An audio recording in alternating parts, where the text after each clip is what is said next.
로마서를 우리가 지금 펴놓고 같이 읽었습니다. 바울이 세 번째 전도 여행을 하는 중에 고린도라는 도시에 잠깐 머물게 되었는데 마침 그때가 겨울이었습니다. 그래서 그 겨울을 전도 여행 다니는 대신에 고린도에서 보내기로 작정을 했습니다. 고린도에서 보내면서 바울이 꼭 무엇인가 한 가지를 하기를 원했는데 그것이 뭐냐 하면 로마 교회에다가 편지를 쓰는 것이었습니다.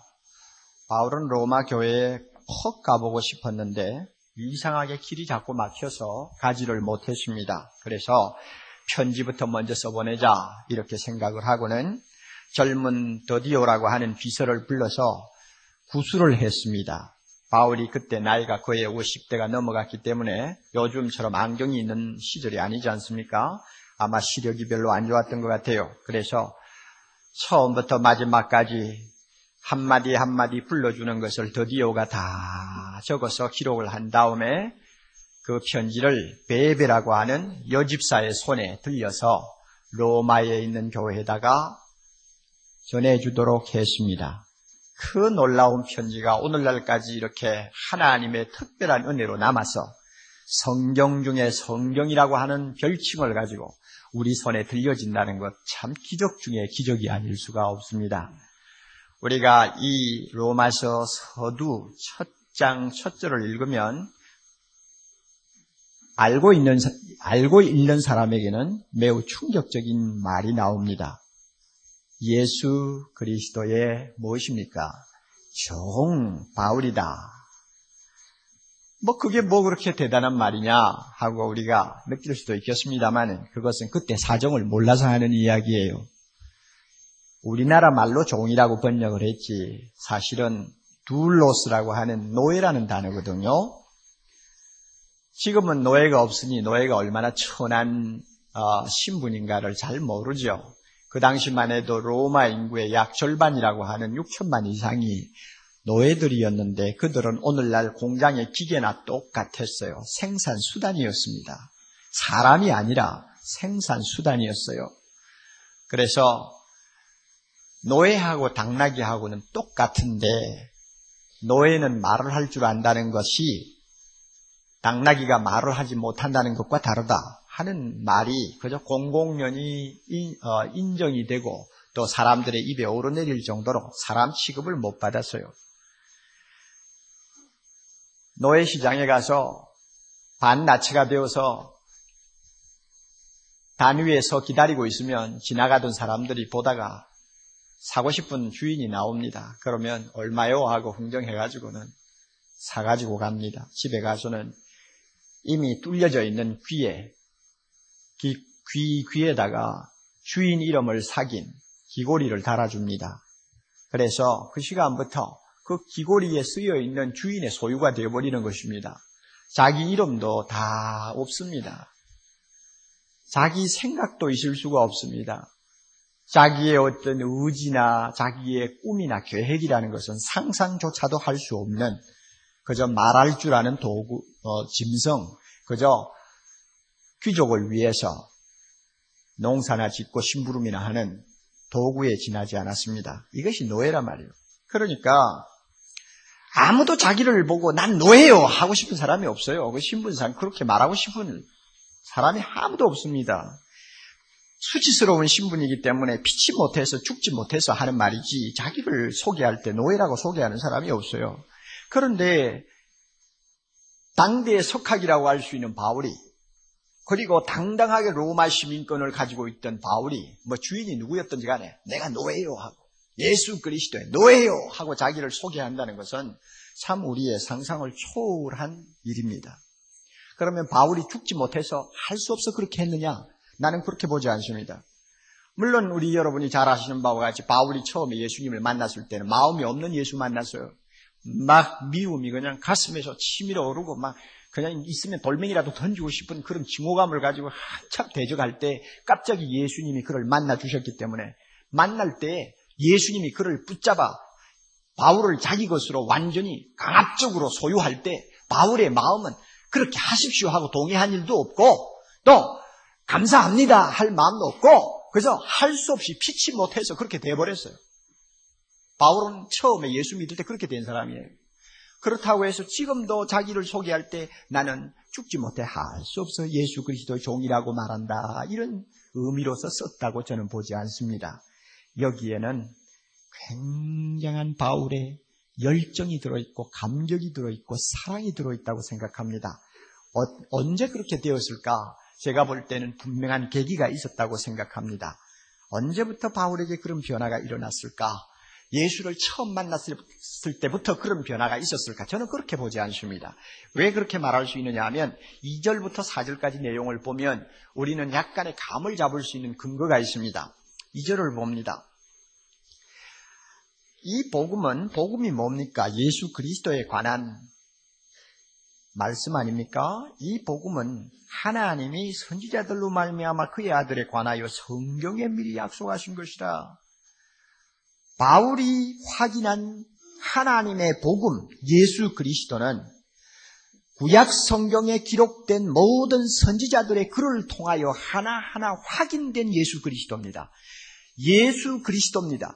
다메섹 도상에서 환상 중에 만난 예수 그리스도라기보다는 하나님의 말씀을 통해서 하나하나 확인된 예수 그리스도요, 하나님의 아들이었습니다. 그래서 3절, 이 아들로 말하면 육신으로는 다윗의 혈통에서 나셨고 확인된 거예요. 성결의 영으로는 죽은 가운데서 부활하여 능력으로 하나님의 아들로 인정되신 분, 곧 우리 주 예수 그리스도라고 그는 자신 있게 여기에 소개합니다. 그렇다면 이 내용을 보고 우리가 말할 수 있는 것이 뭐냐?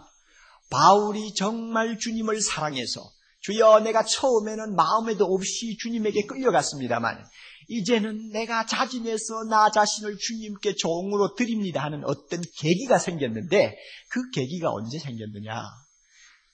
구약 성경을 팔에 끼고 저 아라비아 사막으로 들어가서 3년 동안 은둔 생활하면서 하나님의 말씀을 가지고 철저하게 조사를 하고 연구하고 공부한 거예요. 내가 다메섹 도상에서 환상 중에 만난 그분이 과연 하나님이 성경의 선지자들을 통해서 약속하신 메시아냐?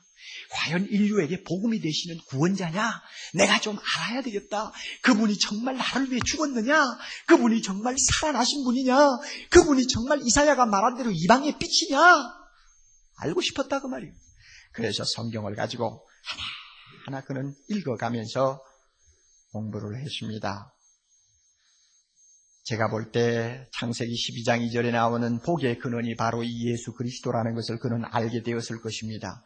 이사야 11장 1절에 이 새의 줄기에서 싹이 난다고 했는데 이 싹이 다른 사람이 아니라 바로 다윗의 왕통을 이어받아서 태어나실 하나님의 아들 예수 그리스도라는 것을 발견했을 것입니다. 이사야 7장 14절에 처녀가 아들을 낳는 사건이 나오는데 이 징조의 주인공이 누구냐?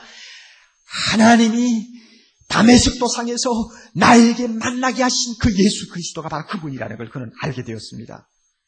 이사야 61장 1절 성령이 기름 부어서 가난한 자에게 복음을 전하기 위하여서 파송한 종이 나오는데 그 종이 다른 사람이 아니라 내가 만난 예수 그리스도라는 것을 그는 알게 되었습니다. 이사야 5장 6절 우리의 죄악을 담당하고 십자가에 죽는 어린 양으로 등장하는 그 종, 그분이 바로 하나님의 아들 예수 그리스도라는 것을 그는 알았습니다.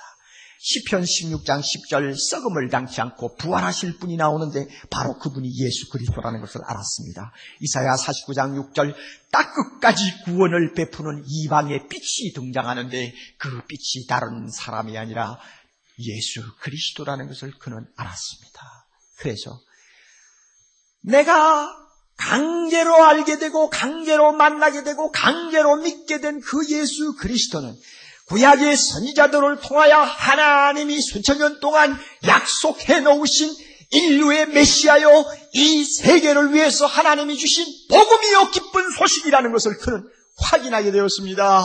그때 그는 그리스도 앞에 완전히 다시 한번 거꾸러지는 은혜를 받게 되었습니다. 그래서 4절에 성결의 영으로는 죽은 가운데서 부활하였다. 이 말씀은 조금 제가 해석을 해드립니다. 두 가지 방면으로 해석이 됩니다. 하나는 성결의 영으로는 하는 말은 예수 그리스도의 신성이, 즉 하나님이라는 것이 예수님의 부활을 통해서 인정이 되었다고 해석하는 것입니다. 왜 성결의 영을 그렇게 해석하느냐 하면 3절에 육신으로는 하는 말하고 대칭을 이루어서 그렇게 해석을 합니다. 여러분 아시나 봅니다. 예수님은 참 뭐예요? 하나님이시고 그 다음에 뭡니까? 참 사람이다. 믿습니까? 비디오실에 계시는 분 아멘 하세요. 그거 안 믿으면 여러분 예수를 헛믿고 있어요. 예수님은 참 하나님이요 참 사람입니다.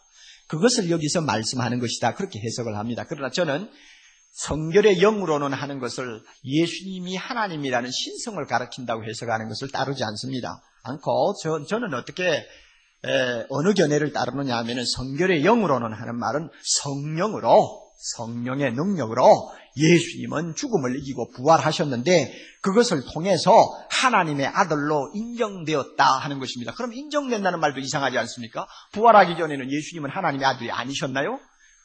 그 말이 아니에요. 하나님의 아들로 선포되었다, 확인되었다, 알려졌다 하는 뜻입니다. 여러분 이 본문 오해하지 않도록 하세요. 예수님은 부활하기 전에도 누굽니까? 하나님이십니다. 부활하고 나서 하나님이 된 거 아니에요. 부활하기 전에도 하나님이었는데 죽음을 이기고 성령의 권능으로 부활하신 다음에 비로소 그가 하나님이라는 것이 공공연히 온 세상에 선포되었다는 이야기입니다. 바울이 구약 성경을 놓고 이 사실을 하나하나 다 확인하면서 그 마음속에 뜨거운 감격이 솟구쳐 올랐습니다. 바울이 얼마나 울었을까? 내가 상상을 해보니까 성경을 앞에 놓고 특별히 이사야 53장 5절 같은 말씀, 그가 찔림은 우리의 허물을 인함이요 그가 상함은 우리의 죄악을 인함이라. 그가 징계를 받음으로 우리가 평화를 누리고 그가 채찍에 맞음으로 우리가 나음을 입었도다. 오 하나님, 나 같은 놈을 위하여 죽으신 주님, 얼마나 그가 성경을 부둥켜 안고 울었을까. 죄와 사망의 권세를 이기고 부활하신 그분이 바로 예수 그리스도 메시아라는 것을 알았을 때 그는 얼마나 가슴이 벅차서 소리를 질렀을까. 예수를 향하여 돌멩이질을 하고 침을 뱉는 자기를 불러서 이 예수 그리스도를 세상에 전하는 사도로 불러주신 예수 그리스도의 그 은혜 앞에 그가 얼마나 감격해서 흐느꼈을까. 제가 가만히 생각하니까 바울의 심정을 충분히 이해하고도 남겼어요. 그래서 그는 이제는 자진해서, 억지로가 아니고 자진해서 예수 그리스도의 종으로 그는 살기로 가슴속에 100번, 1000번 다짐한 사람이 되어버렸습니다. 그래서 예수 그리스도의 종 바울이라고 쓴 거예요. 자기는 없어지고 예수만 남았어요. 이제는 자기가 가는 길이 몹시 험악한 길이라는 걸 잘 알아요. 예수님이 그에게 다 보여주셨어요. 얼마나 매를 맞아야 되고 얼마나 감옥에 가야 되고 얼마나 모욕과 멸시를 당해야 되는지 주님이 다 보여주셨지만 주여 감사합니다, 가겠나이다 하고 그는 자기를 주님께 드렸어요. 그는 고린도전서 4장 9절에 나오는 바와 같이 천사와 사람들의 구경거리가 되어서 인생을 살았습니다. 어떻게 저렇게 처량하게 인생을 사느냐. 많은 사람들이 조롱하고 비웃었습니다만 그는 그 길을 가기를 원했습니다. 왜냐하면 그것이 예수 그리스도의 종으로서 사는 길인 줄 알았기 때문에. 그래서 마지막에는 예수께 받은 사명 곧 하나님의 은혜의 복음 증거하는 일을 마치려 하면은 내 생명을 조금 더 귀한 것으로 여기지 아니하노라 죽을 각오도 했습니다. 나의 사랑하는 주인, 나의 사랑하는 주인을 위해서라면 죽을 각오, 모욕당할 각오, 세상을 살면서 나 자신이라는 것은 깨끗이 포기할 수 있는 각오가 사도 바울에게 있었습니다. 그 열정 가지고 나는 예수 그리스도의 종이다 하고 로마서 1장 1절에 쓰고 있는 것입니다. 그러므로 우리가 이 말 한마디를 가볍게 보고 넘어가면 안 됩니다. 여러분이 이렇게 말씀을 들으면 흥미가 별로 없을지 모릅니다. 절 좀 똑똑히 보세요. 그건 바울에게나 해당하는 말이지 내하고 무슨 상관이냐. 선교사 같은 사람이나 그런 참 결심을 하고 나갈 일이지 나 같은 평신도에게 이 말씀이 그렇게 와서 닿는 것 없다 그렇게 생각할지 모릅니다. 그러나 그 생각이 성령의 생각이 아니고 철저하게 인간의 생각이라는 것을 제가 오늘 지적을 해드립니다. 이것은 분명합니다. 우리는 바울이 아닙니다. 우리는 사도도 아닙니다. 그렇죠? 아닙니다. 아니에요. 옥목사도 아니에요. 그런데 바울도 아니고 사도도 아니지만은 우리는 그와 똑같은 것이 있어요. 우리도 바울처럼 처음에 예수 믿을 때는 믿기 싫을 때 믿었어요. 저는 나서부터 믿었으니까 뭐 그런 감정도 없었지만은 대부분이 보면 처음에 예수 믿을 때 믿고 싶어 믿은 사람 별로 없어요. 할 수 없어 끌려가서 믿었지. 모두가 다메섹 도상에서 예수 만난 것처럼 강제로 만나가지고 강제로 예수 알게 되고 교회 다니게 됐죠. 그러나 끝까지 그와 같이 억지로 예수 믿고 사는 사람이 되어서는 안 됩니다. 안 돼요. 예수님께서 요한복음 15장 16절에 너희가 나를 택한 것이 아니요 내가 너희를 택하여 세웠다 하신 말씀처럼 처음에는 주님 편에서 일방적으로 나를 끌어서 예수 믿게 했지만 그 다음부터는 바울의 가슴 속에 일어난 감격과 함께 그에게 변화가 있었던 것처럼 우리에게도 그런 변화가 있어야 합니다. 다시 말하면 우리는 바울도 아니고 사도도 아니지만 한 가지 분명한 것은 우리도 예수 그리스도의 종이라는 사실입니다. 옥 목사 어떻게 그걸 증명할 수 있나? 그렇게 말하겠죠? 성경 봅니다. 6절 봅니다, 여러분. 제가 휴가를 보내면서 저 뒷자리에 앉아서 가만히 뒷모습들을 많이 살폈는데 성경을 얼마나 잘 찾나 하고 뒤에서 보기도 하고 설교 시간에 뭐 하나 보기도 하고 좀 해봤는데 참 잘 찾으시고 잘 들으시고 잘 보는데 가끔 가다가 별난 별종이 있어요. 별종이. 그냥 말 안 할래요. 부끄러워가지고. 재밌는 일을 하는 사람들이 있어요. 그런데 이제부터 그러지 맙시다. 마시고 본문을 보세요. 몇 절이라고 그랬나요? 6절이라고 그랬어요. 6절 보세요. 너희도 그들 중에 있어. 이 너희가 누구일까요? 편지를 받는 수신자들이죠. 로마 교회 교인들, 그러니까 평신도들, 우리하고 똑같은 사람들이요. 너희도 그들 중에 있어. 즉 예수 믿는 모든 사람들 중에 있어. 그 가운데 있어. 예수 그리스도의 무엇입니까? 것으로 부르심을 입은 자니라. 그러니까 전부 중간에 다 빼버리고 다시 읽으면 너희도 예수 그리스도의 것으로 부르심을 입은 자니라. 로마에 있는 성도 여러분, 여러분들도 나와 똑같이 예수 그리스도의 것으로 부르심을 입었다는 것을 기억하십시오 하는 말입니다. 그렇다면 예수 그리스도의 것이라는 뜻이 뭡니까? 것, 소유라는 말이죠. 예수님의 소유가 되었어요. 소유가 되었으면 우리는 뭡니까? 뭡니까? 종이요, 종. 내 것은 깡그리 없어지고 주인의 것으로 완전히 소속이 된 종이요. 로마의 교인들이 예수 믿자 말자 예수 그리스도의 종이 되어버린 것처럼 오늘 우리도 예수를 믿자 말자 내가 원하든 원하지 않든 나는 만군의 여호와 하나님의 아들 되신 예수 그리스도의 소유가 되었어요. 이거 하나만은 변함이 없습니다.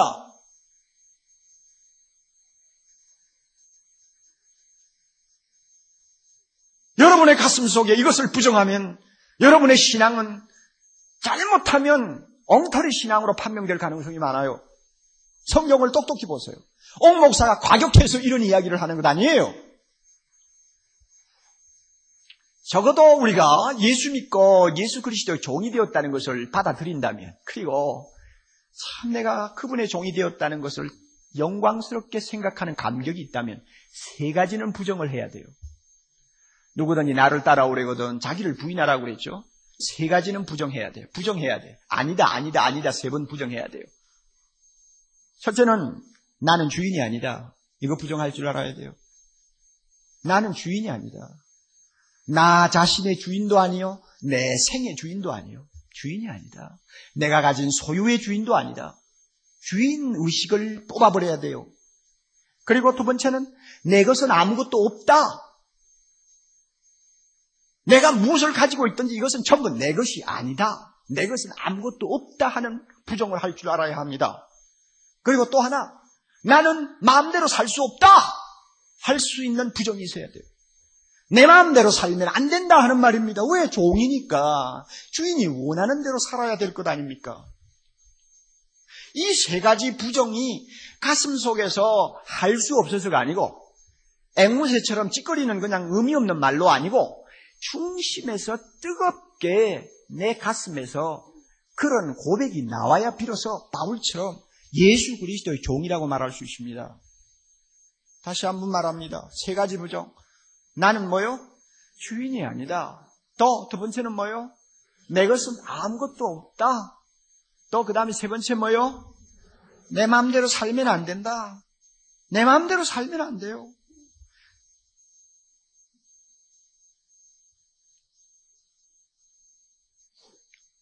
그런데 교회를 다니는 분들 보면 참 이 사실을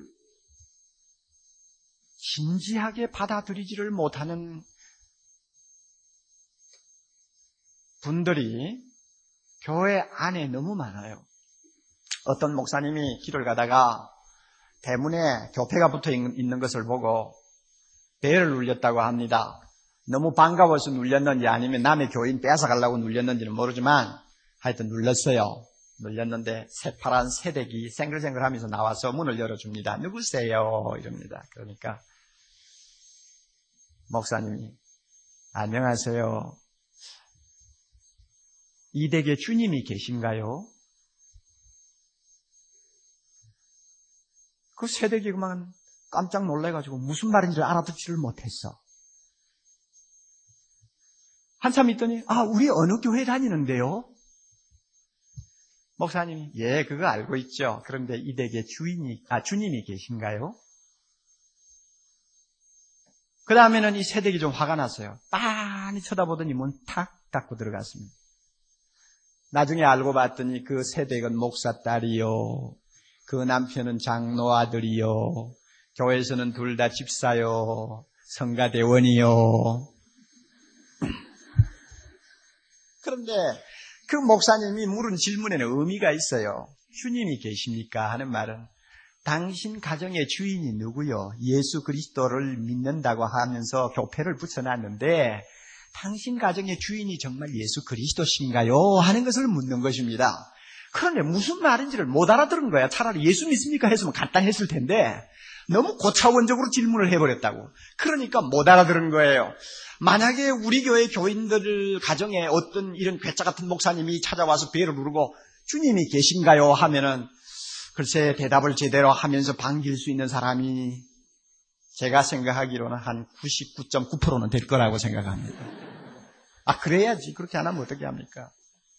네. 여러분 분명히 아세요. 우리가 주님의 것이라는 말이 여기만 있는 거 아니에요. 고린도전서 6장 20절에도 보면 너희는 너희의 것이 아니라 값으로 산 것이 되었으니 너희는 너희의 것이 아니라 값으로 산 것이 되었으니 그런즉 너희 몸으로 하나님께 영광 돌리라. 다시 말하면 주인을 위해서 살아라. 내 마음대로 살면 안 된다 하는 뜻입니다. 또 있어요. 로마서 14장 8절 보면 우리가 살아도 누구를 위하여? 주를 위하여 살고 죽어도 누구를 위하여? 주를 위하여 죽나니 그러므로 사나 죽으나 우리가 누구의 것? 주님의 것입니다. 노예라도 이런 노예가 어디 있나요? 철저한 노예란 말이에요. 철저한 종이란 말이에요. 그러니까 우리가 바울처럼 종이냐 아니냐 하는 것을 너무 길게 이야기할 필요가 없어요. 우리는 기정사실로 받아들여야 되는데 한 가지 우리에게 없는 것이 있어요. 뭐냐 하면 억지로 종이 되어서는 안 되는데 주님이 그거 원치 않아요. 억지로 이거 마음대로 하세요. 이건 이제 볼장 다 본 몸 기분대로 하세요. 이게 아니에요. 주님 그런 거 원하지 않아요.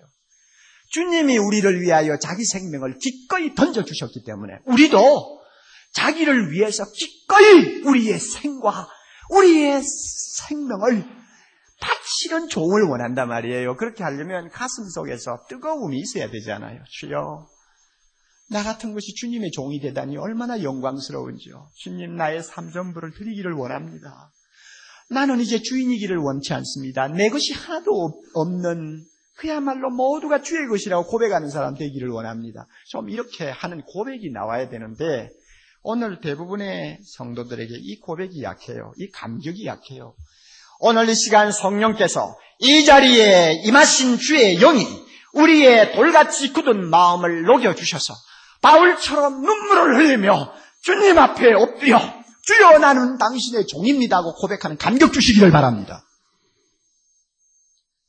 성령이 우리의 식어있는 마음을 뜨겁게 하사 우리의 생을 주님 앞에 뜨겁게 드리기를 원하는 열정을 이 시간 허락해 주시기를 바랍니다. 여러분, 예수 믿는 우리가 세상 사람과 다른 데가 있어야 되지 않습니까? 무엇이 다르나요? 가끔 보면은 우리가 구원받았다는 것이 세상 사람과 다르다고 착각을 하고 있는데 그런 착각하면 안 돼요. 예수 믿으면 구원받았어요. 믿음으로 구원받았습니다. 그러나 구원받았다는 그것이 세상 사람들 눈에 차이점으로 보입니까? 하나도 보이잖아요. 세상에 나가서 한번 나란히 서보세요. 구원받은 사람인지 안 받은 사람인지 차이점이 어디 있어요? 없어요. 우리가 구원받았다고 하는 그것으로 세상 사람과 구별이 될 수가 없습니다. 무엇으로 구별되느냐? 삶의 스타일로 구별이 되는 것입니다. 살아가는 양식에 따라서 우리가 세상 사람과 얼마나 다른가 하는 것이 확연하게 드러나는 것입니다. 그러면 우리의 삶의 양식, 스타일은 뭡니까? 예수님의 종으로 사는 것입니다. 내가 주인인 것처럼 하고 사는 것이 아니라 그건 세상 사람이요. 나는 주인이 아니라는 의식에서 사는 삶은 분명히 차이가 나요. 모든 것이 내 것인 것처럼 하고 사는 사람 비해서 모든 것은 내 것이 아니다 하고 고백하는 삶은 분명히 달라요. 내 마음대로 살면 된다 하는 사람처럼 사는 것이 아니라 나는 내 마음대로 살지 못한다 하고 생각하고 사는 사람은 그 삶이 아무래도 다를 수밖에 없죠. 최근에 제가 잘 아는 목사님 중에 한국 목사님, 미국에 사시는 목사님이 북한을 방문했어요. 북한에 방문하니까 이제 요즘에는 그분이 워낙 유명한 분이라 아주 고관이 그와 함께 좀 같이 다니고 이야기를 했나 봐요. 저는 그분에게 직접 들으면서 여러 가지 생각을 많이 했는데 서로 이제 좀 말이 오고 가다가 보니까 조금 친근해져서 그저 단 농담도 할 수 있을 정도가 됐나 봐요. 그런데 그 북한의 고관이라는 사람이 목사님 보고 하는 이야기가 우리 주체 사상하고 남한에 있는 기독교하고 비교하니까 다른 거 없대요. 당신들 성부 성자 하나님 믿는다고 그러잖아요. 우리도 성부는 김일성이요, 성자는 김정일이요. 그 사람은 김일성 그러지 않았겠어. 뭐라고 또 한참 붙였겠죠. 나는 붙이기 싫어서 안 붙여요. 그리고 우리도 세 사람씩 조가돼가지고 제자훈련하고 당신만 제자훈련하는 거 아니고. 그 말 듣고 보니까 진짜 그 북한 사회가 구조가 3인조로 전부 조직이 되어 있어요. 지금은 더 강화가 됐나 봐요. 그래가지고 뭐 하는 3인조냐? 서로 감시하는 것도 되지만은 서로가 주체 사상을 자꾸 가르쳐주면서 서로가 격려하는 거예요. 그래서 한 사람도 머리가 헷가닥하고 돌지 않도록 서로 도와주는 거예요. 그렇게 하는데 그 중에서 한 사람이라도 사고를 일으키면 세 사람이 함께 운명을 같이 해야 돼요. 얼마나 무서운 사회입니까? 그러니까 우리 제자훈련보다도 굉장하죠. 우리 제자훈련 한 7, 8명 데리고 하는데 한 사람이 잘못된다고 해서 그 운명을 같이 하는 제자훈련원이 어디 있어요? 그 지도자가 어디 있어요? 없어요. 그래서 북한 사람들이 기독교를 우습게 본다 그 말이에요. 그런데 또 한 가지, 당신 목사들 우리 평양에 봉수교회 와서 예배 보는 거 자주 보았는데, 당신들 별거 없대요. 예? 보니까 우리보다 나은 것도 없고, 기독교 그 정도 믿는 것이면 그렇게 대수롭지 않다고 나 생각했어. 그러더래요. 그래, 왜 그러느냐고 그랬더니, 아니 하나님 앞에 와서 예배를 드린다고 하면 목사들이 경건하게 참 예배를 드려야지. 우리가 김일성 주석이가 하는 태도 못 봤어? 당신이 하나님 앞에 예배 드린다면 경건하게 드려야 되는데 보니까 목사들 카메라 가지고 와가지고 비디오 카메라 가지고 와가지고 기도 시간에도 그거 찍느라고 정신이 없고 돌아다니면서 금방 그거 사진 담아가지고 자기 선전하려고 야단치는 거 보니 아이고 틀려먹었다. 별거 아니다. 나는 그렇게 생각해서다 그러더래요. 여러분 북한 사람만 그렇게 생각할까요? 오늘날 우리 주변에 있는 예수 안 믿는 사람들이 성경 찬송 들고 교회 다니는 우리를 보고 그렇게 생각 안 할까요? 뭐가 다른 것이 있어야 세상을 변화시키지.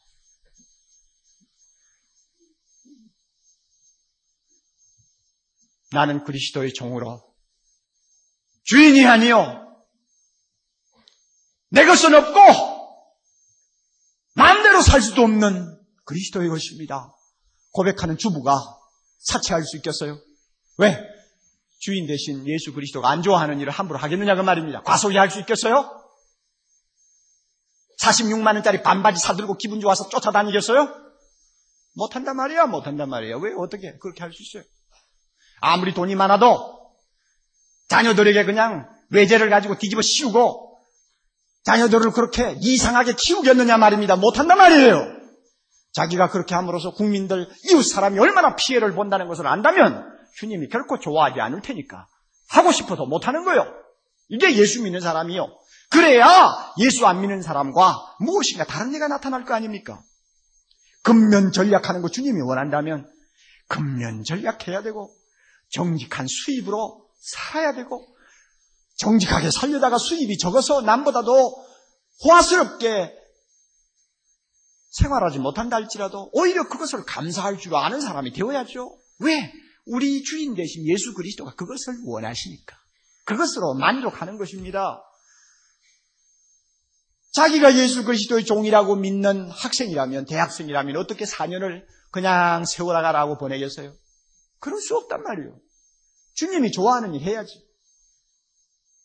직장을 나가시는 분들이 어떻게 내가 주의 종이라고 한다면, 주님의 노예라고 한다면 제 마음대로 그렇게 할 수 있겠어요? 청교도들이 말한 것처럼 우리의 생업은 예배당만큼 거룩한 장소로 여겨야 된단 말입니다. 왜냐하면 우리의 생업 전체가 주님의 것이지 내 것 아니란 말이에요. 그러니까 예배당만큼 거룩한 거예요. 만약에 내 생업이 장사라면 장사하는 일구수 일투족을 주님의 일로 알고 거룩하게 장사해야 된단 말입니다. 상습적인 거짓말을 어떻게 함부로 할 수 있으며 폭리를 어떻게 할 수 있으며 여러분 이익 분배를 제대로 하지 않냐고 모든 것을 제 포켓비에 집어넣고 노동자를 직접 간접적으로 착취하는 일을 어떻게 할 수 있습니까? 못한단 말이에요. 내가 싫어서 못하는 것이 아니라 나의 주인 대신 주님이 좋아하지 않기 때문에 나는 내 마음대로 하면 안 돼요. 돈 벌면 내 호주머니에 다 집어넣고 외국에 빼돌리고 그런지 못한다 그 말이에요. 왜? 주님이 좋아하지 않으시니까. 그래서 예수 믿는 사람은 결국 안 믿는 사람과 철저하게 컬러가 달라질 수밖에 없다는 것입니다. 오늘 사회가 기독교에게 요구하는 것이 바로 이것인데 불행하게도 많은 사람이 이 차이점을 보여주지 못하고 살고 있습니다. 제가 잘 알고 있는 어느 회사 사장은 보니까 자기 사장 사무실에 예수 그리스도의 의자가 따로 하나 있대요. 여러분 그런 회사 가진 사람 손 한번 들어보세요. 몇 분이나 되나? 나도 내 서재에 예수님의 의자가 없어요. 그런데 그 말을 들으니까 그 참 의미가 있다 생각이 되어서 나도 의자를 하나 살까. 왜 그러냐 하면 아무리 큰 회사를 해도 주님, 이 회사의 사장은 주님이지 내가 아닙니다. 이 회사는 주의 것이죠. 그러므로 이 회사 모든 돌아가는 일들이 주님 기쁘신 대로 해야지 내 마음대로 하면 안 됩니다. 그 사장은 날마다 주님이 계시는 그 의자를 보면서 그렇게 느끼지 않았겠어요? 예? 그게 바로 그리스도인의 삶이요. 세상 사람과 구별된 삶이라는 것을 우리는 알아야 합니다. 예수 그리스도라는 이름이 새긴 귀고리를 내 귀에 걸고 다니는 거 자랑스럽게 여기고 감사해야죠. 세상에 조롱거리가 되어도 사람들에게 웃음거리가 되어도 주님 감사합니다 할 수 있을 정도까지만 된다면 사랑의 교회 만 명이 넘는 성도들을 통해서 이 사회가 변화되지 않겠느냐 그 말입니다. 예? 예수 그리스도의 이름이 사겨진 렛대를 자동차에만 붙여 다녀서는 안 돼요. 우리 귀고리에 달아야 돼요. 그렇다고 해서 또 오늘 가서 이름 바꾸지 말고 보이는 귀고리 말고 보이지 않는 귀고리, 예수 그리스도의 것이라고 하는 표를 낼 수 있는 무가 있어야 된다 그 말이요.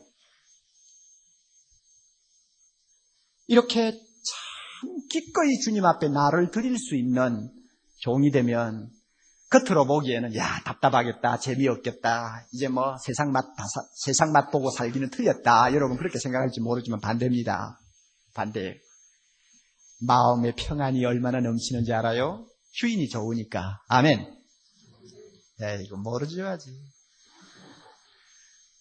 내 것은 아무것도 없다 하니까 얼마나 가슴에 자유스러움이 있는지 몰라요. 그리고 주님 뜻대로 하시옵소서 하니까 그 사람을 통해서 하나님의 능력이 나타납니다. 지도자 잘못 만나가지고 비참해지는 동구권이나 소련이나 북한을 우리가 보면서 지도자의 중요성을 알지요. 주인 잘못 만나 망한 사람 참 많아요. 우리 자신을 주인으로 모시고 살면 결국은 망합니다. 결국은 허무주의에 빠지고 말아요. 그러므로 예수 그리스도 하나님의 아들 나를 위해 죽으시고 다시 살아나서 죄와 사망의 권세를 이기시고 전 인류에게 기쁜 소식 전해주신 나의 주, 나의 하나님 예수 그리스도를 나의 주인으로 삼으면 자유함이 있어요, 평안함이 있어요, 능력이 있어요. 여러분, 우리가 알다시피 우리 앞에는 참 엄청난 기회가 기다리고 있습니다. 동구권이 무너지고 소련이 또 한 번 무너지고 공산주의가 완전히 무덤 속으로 들어가는 꼴을 우리가 보면서 북한과 중공이 언제 열릴지 우리는 모르지만 참 꿈을 가지고 하나님께서 마지막으로 남겨놓으신 마지막 참 기막힌 값진 때가 오고 있다는 것을 우리는 피부로 또 영적으로 느끼고 있어요. 지난번 제가 소련 쿠데타가 일어났을 때 하도 답답해서 제가 무릎을 꿇고 하나님 앞에 기도했어요. 하나님, 소련에 있는 성도들이 이제 겨우 2년 가까이 자유스럽게 예배를 드리고 있다는데 이런 일이 또 일어나면 어떻게 합니까? 거기에 있는 교인들을 생각하옵소서.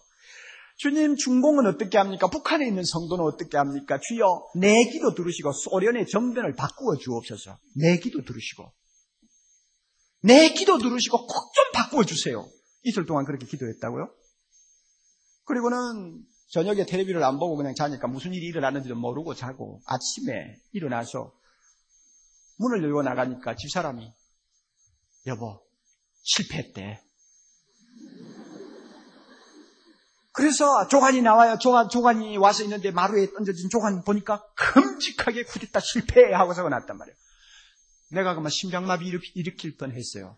무슨 생각이 났는가 하면 웰즈라고 하는 작가가 쓴 대주교의 죽음이라는 조그마한 단편소설이 있는데 거기에 영국 대주교가 대성전에 시간 맞춰 들어가서 두 손을 들고 오 거룩하신 하나님 아버지여 하고 기도를 합니다. 하는데 갑자기 위에서 소리가 나기를 오냐 내가 여기 있다 무엇을 원하느냐 하는 소리가 들렸어요. 너무 놀래가지고 하나님 정말 내 기도를 듣고 계셨군요 하고는 벌렁 나자빠져서 심장마비를 일으켜 죽였대요. 내가 그 꼴이 될 뻔했어. 왜냐하면 내가 무릎 꿇고 기도를 할 때 주여 내 기도 들으시고 소련의 정변을 바꾸어 주옵소서 했지만 내 기도 듣고 하나님 쿠데타 실패로 돌릴 줄은 몰랐거든요. 하나님이 그렇게 기가 막히게 들어주셨다고. 내 공로가 커요.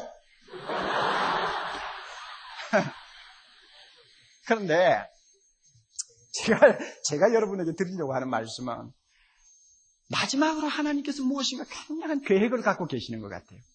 그러면 주님이 원하시는 것이 뭘까? 구름대와 같이 많은 사람이 모이는 교회를 원할까? 아니면은 귀에 예수 그리스도라는 이름이 새긴 귀걸이를 달고 주여 내가 주인이 아니라 주님이 주인입니다. 내 것이 아니라 주님의 것입니다. 내 마음대로 사는 것이 아니라 주님 마음대로 살기를 원합니다 하는 진실한 자기 종들을 원하실까?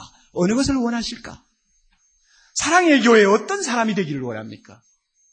이 황금 같은 기회를 앞에 놓고 내 직장에서, 내 학창 생활에서, 나의 가정에서, 한국에서, 세계적으로 곳곳마다 다니면서 정말로 주님의 마음을 시원하게 하는 사람으로 쓰임받기를 원한다면 어떤 생각을 가지고 살아야 될까요? 바울처럼 나는 그리스도의 종이다 하는 생각 가지고 살아야 된다 그 말입니다. 이 시간 주의 영이 우리에게 이와 같은 은혜 주시기를 바랍니다. 저와 여러분에게 뜨거운 마음 좀 주시기를 바랍니다. 그래서 바울처럼 좀 그렇게 되었으면 좋겠어요. 성경을 덮기 전에 한 가지 할 일이 있어요. 1절을 좀 보세요. 예수 그리스도의 종 바울은 하고 나오는데 이제 우리가 설교를 들으면서 바울만 종이냐? 나도 예수 그리스도의 종이다 하는 걸 알았죠. 그렇다면 바울 옆에 뭘 써야 되겠어? 네?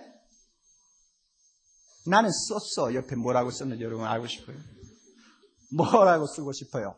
저 비디오실에 계시는 분들 다 똑같이 성경 보세요. 그 바울 옆에 뭐라고 쓰면 좋겠어요? 자기 이름 써야지요. 이미자 쓰면 써야지. 김철호 써야지. 쓰라고요. 왜 웃어요? 쓰세요. 써야 돼요. 왜 바울만 그리스도의 종입니까? 나도 종이지. 얼마나 영광스러운 일인데. 그 다음에 또 한 가지 더 해야 돼. 6절. 너희도 그들 중에 있어 예수 그리스도의 것으로 부르심을 입은 자니라 그랬다면, 이 너희라는 것은 막연하지 않습니까? 그 너희 옆에다가 뭐라고 써야 되겠어? 내 이름 써도 좋고 아니면 나도 하고 써도 좋죠. 그렇죠. 나도 예수 그리스도의 것으로 부르심을 입었느니라 여러분 쓰세요. 그렇게 하고 돌아가세요. 그러면 성령께서 여러분의 마음속에 이 말씀을 통해서 생명을 불어넣으시고, 이제는 세상 사람들과 비슷하게 사는 것이 아니라 세상 사람과 철저하게 구별된 사람으로 살고 주님의 손에 아름답게 쓰임받고 이 세상을 좀 새롭게 변화시켜 하나님의 나라로 바꾸는 아름다운 미래가 펼쳐질 것을 우리가 꿈으로 바라보면서 살고 또 생활해야 될 것입니다. 여러분, 찬송가 참 좋은 것이 하나 있거든요. 종이 부르는 찬송가예요. 누구의 종이냐 하면 예수 그리스도의 종이 부르는 찬송가입니다. 그 찬송을 좀 같이 부르고 제가 끝냈으면 좋겠는데, 355장 집에 가서 혼자 부를 때는 천천히 부르시면 좋고, 같이 부를 때는 박자를 좀 빨리 해서 부르는 것이 좋습니다. 이호은 선생님께서 작사한 것인데 참 한국 교인들이 많이 부르죠. 이것은 선교사들이 부르는 찬송이 아닙니다. 예수 그리스도의 종이라는 것을 인정하고 세상을 사는 사람이 부르는 고백입니다. 부름받아 나선 이 몸 어디든지 갑니다. 종 아니요? 괴로우나 즐거우나 주만 따라가는 종이에요. 여러분, 이 찬송 가사 생각하면서 정말 주님, 아직도 나는 그렇게 살지 못한 거 있으면 주여 용서해 주옵소서 회개하는 마음 가지고 부르시기를 바라고, 아직도 내 마음이 주를 향하여 바울처럼 뜨겁지 못하면 주님 나에게 뜨거운 감격 주셔서 나를 주님의 종으로 바치게 하옵소서 하고 여러분 기도하면서 부르시기를 바랍니다.